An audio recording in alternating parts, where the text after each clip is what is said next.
Yeah.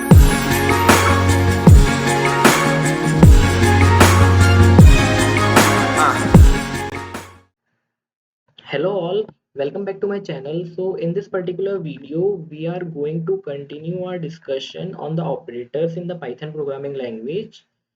So guys, I have made the video on the first four operator: arithmetic, assignment, comparison and logical operators. So I hope you have gone through it. If you have not gone through it, please go through them once. I will provide the link in the description box. So in this particular video, we are going to continue our discussion on identity operators, membership operators and bitwise operators. So to continue our discussion, let's begin with, let me restart. So we will begin with identity operator. So guys, as the name suggests, identity of the variables. So if the identity, or we can say they belong to the same, they are pointing to the same object, then it will return us true, else it will return us false. So yes, here let me first define the variables. So yes, the next thing we are, so guys, here you can see we are having two variable a and b. They are both containing the lists and the elements are exactly same in both of them. Even the index is also same for them. So guys, if I run this code F9, so here you can see it is returning us false, because even though both are containing the same data, but they are pointing to two different location, or you can say they are pointing to two different objects. That's why it is returning us false. So in the second case, if I return this, so a is c. So here if we try to see the value of c variable, so in the c you can see we are pointing to the object a variable. So you can refer it something like we are having a variable and c is just pointing to this only. So that's why it is returning us true, because if I try to change in c, then it will return the changes in a variable also, which we are going to discuss in the upcoming videos for sure. So the next variable we are talking about is d and e. So guys, here I have make a long string here. So here you can see it is containing a large number of variable characters, we can say. So d and e. So guys, I want to tell you one thing. If we are having two string and they are exactly same in Python, so they point to same memory location, or you can say they will have the common objects. So if I try to run this d is e, so here you can see it is returning us true, because as I told, they are pointing to the same object or same memory location. And for D is F. So guys, what do you think? Pause the video and think about it. So let me run it here. It will return us false. The next case is G is H. So guys, for this first I want to show you by running for any value, arbitrary value 25. So for 25, if I run G is H, so it is returning us true. As for the case of string, so it is doing the same. But guys, if I try to run it for 257, so what do you think? What could be the answer for this? So let me show you by running this. So here we are getting false. So can you think what can be the reason for this? So let it be your assignment. Do and think over it and let me know if you know the answer. I will be talking about this in the my next video. So till then, think about it and you can Google it also. You can get it from there, but I will tell you for sure in the next video. The next is not operation. So guys, is not operator is basically opposite to is, what boolean value is giving to us, so it will return the complement of it. So for a is not e, you can see a is having list and e is having string, so they are basically even not same. So is returning us, it will return us false for is, and for is not it will return us true. So here we can see it is returning us true. So the next operator we are going to discuss about is membership operator. So membership, as the name suggests guys, membership. So they are member or not. So here it will check if we are having a in b, so if it will check that a, the value a is containing is present in a b or not. So guys, here b will be a literal is basically over which we can traverse, like a list or tuple, as we have discussed in the previous videos, like those. So let me run the define the variables first here also. So here we are done with this. So here we are checking for a in b. So a in b is returning us true because a here, see, a we are having and b is having a also. It is containing b and c also, but we are going to check for only a. So for a it is returning us true. So the next condition is a in c. So what could be the answer, guys? Let me run. So it is returning us true again because it is containing a here.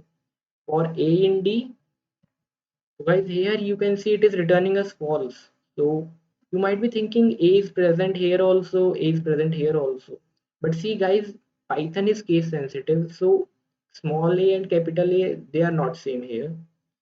So that's why it is returning us false. For E and C, so E you can see we are having APT and here we are having Arpit. So guys, here you can say we are having T and T, but why it is returning us false? So guys, the reason for this is basically it it is checking for APT consecutively, not separately. So that's why it is returning us false.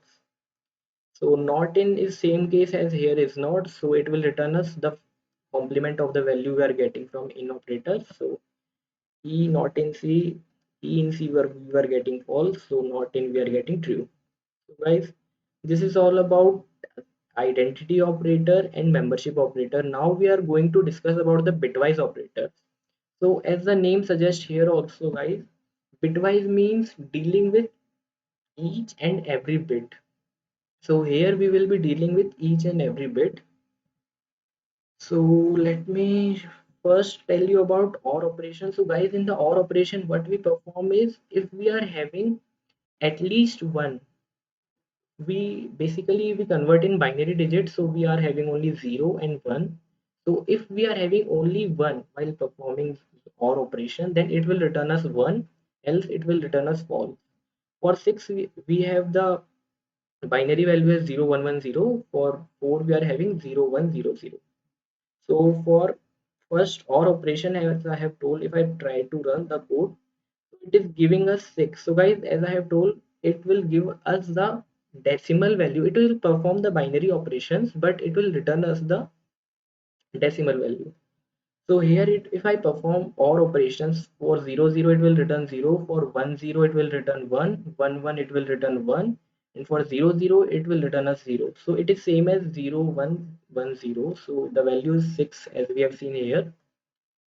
For AND operation, basically if it will return us 1 if and only if both the values are 1. So here we can see we are having 1 and 1 here only. So it will return 0 at all the places, but at only the third place it will return us 1. So we can get 0 1. So it will return us 4. So let me run this code for you. The answer. So here you can see we are getting 4. So the next operator is XOR operation. So XOR operator is basically, you can say, if we are having two different values like 0 1 we are having, then it will return us false. If we are having same 0 0 or 1 1, then it will return us 0. So here we can see only this place we are having different. So it will return as 1 only at the second place. So we will get the answer 2. So let me run this code for you again. So here you can see the answer we are getting as 2. The NOT operation is the next operation. In NOT, what we basically get is we get the complement of that number. So for not performing the NOT, what we basically perform is, here I have written the formula minus y minus 1. So guys, for the minus y, we basically write the number as it is. For plus, then we perform the plus 1 on that. So here you can see 0 1 1 0, we have written same, plus we are adding 1, so we are getting 0 1 1 1. So this will return us 1 plus 2 plus 4, so it is basically 7, and we are having the minus sign here as I have shown. I have taken the minus common here. I have not written. So you can go for it. So if I run this code, we will be getting minus 7. So here you can see guys, we are getting minus 7. So the next operation is the left shift and the right shift operation. So guys, in short, if I tell you about this operator, is basically it perform the left shift of the number of the binary digits. Like if I provide left shift of 1, so it will shift the values we are having 1 bit shift to the left. If I provide here 2, then it will shift by 2, and if I provide 3, so let me run for these three variable consecutively. So here you can get 12, 24, and 48. So guys, let me show you how it is going on. So for 0 1 1 0, so here we are performing left shift, right? Sorry, here. So if I shift by left, so this the right place will be shift given the as value 0. So this will become 1 1 0 0. So here I have written this for you also. So 1 1 0 0 is nothing but 12. So next we are performing by 2. So here you can see by 2 I have also written. For this we are getting 24 if you try to convert it in decimal. For 3 shift we are shifting by 3. See guys, the right value is filled by 0. So you have to focus on that thing in the left shift. In the right shift it is nothing but the values are shifted to the right. We can see where that we are losing the data also. Here if I run this F9, so here you can see we are decrementing the value. So here firstly it was 6, so here after 6 if I perform this, then it is becoming 110. Here you can see 0110. So the value is becoming more down and more down and more down. So this is basically the all the operators in the Python programming languages. So guys, in the next video I will be coming up with the if else loop in the Python programming language. So thank you, this is all for this video. I hope you like this video, and please do subscribe and share the video if you like it, because guys, this is the starting and I am going to continue with more of the material. So thank you all.